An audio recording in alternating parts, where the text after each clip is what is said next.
Washington, D.C., Republican. Good morning. Good morning, Peter. How are you? Good.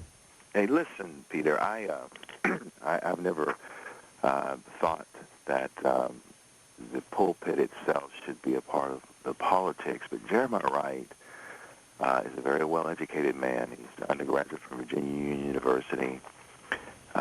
He studied at Howard University and United Theological Seminary, holds a doctorate of ministry degree. His point of departure doing theology, we have to remember he is a product of the civil rights era. He understands segregation being from the South.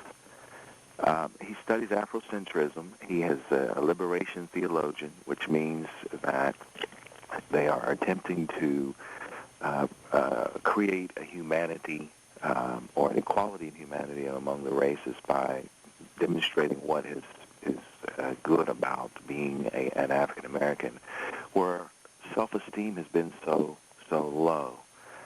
He has a global worldview.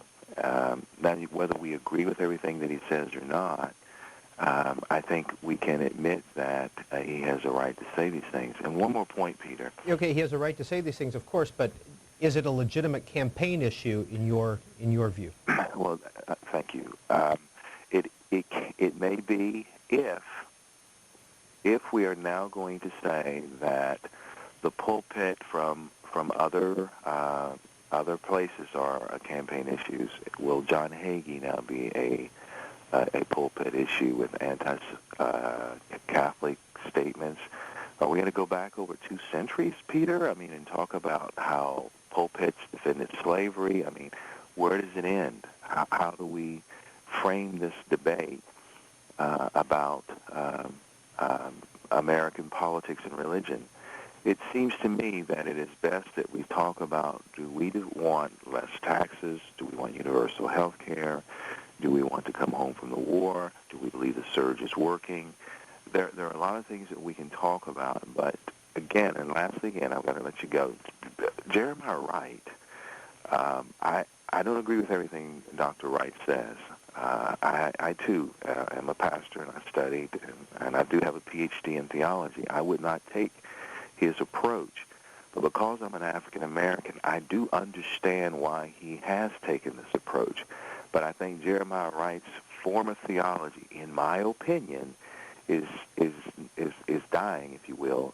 We're going into a different phase as African Americans. We're becoming more post-civil rights, more post-racial. But did it serve its purpose for the self-esteem of many African Americans in inner-city Chicago? And did it serve a purpose for one single church, a predominantly black church, in the midst of a larger white denomination? You know, the UCC is a white denomination, so Jeremiah Wright took a lot of risk to bring people into his church and to give them hope. They have programs in that church that help inner-city people that the broader America really needs to know exist. So Jeremiah Wright is a good man. He's an intellectual. Does his pulpit rhetoric now seem to fit the times? Maybe not. Do you currently have a church? I do. And which denomination? I am a Baptist, National Baptist. All right. Thanks for calling in this morning.